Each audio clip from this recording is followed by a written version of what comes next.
बहिना, भैया के अंगना सामा खेलू हे बहिना, भैया के अंगना सामा खेलू हे बहिना,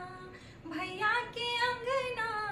भैया के अंगना हे भैया के अंगना, भैया के अंगना हे भैया के अंगना सामा खेलू हे बहिना, भैया के अंगना सामा खेलू हे बहिना।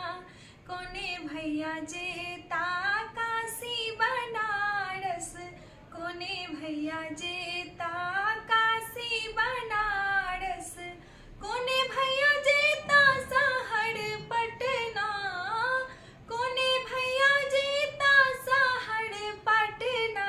सामा खेलू हे बहिना, भैया के अंगना सामा खेलू हे बहिना। बड़का भैया जेता काशी बनारस, बड़का भैया जेता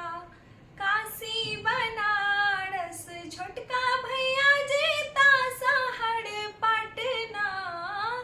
छोटका भैया जेता शहर पटना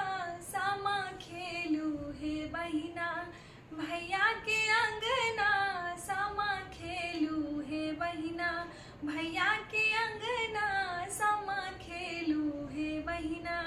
बड़का भैया लौतार रश्मि बनारसी, बड़का भैया लौतार रश्मि बनारसी, छोटका भैया लौता सोना के कंगना, छोटका भैया लौता सोना के कंगना सामा खेलू हे बहिना, भैया के अंगना सामा खेलू हे बहिना, भैया के अंगना सामा खेलू हे बहिना। बड़की बहिनी पहिरत रश्मि बनारसी,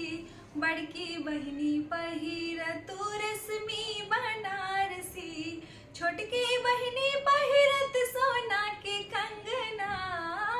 छोटकी बहिनी पहिरत सोना के कंगना सामा खेलू हे बहिना,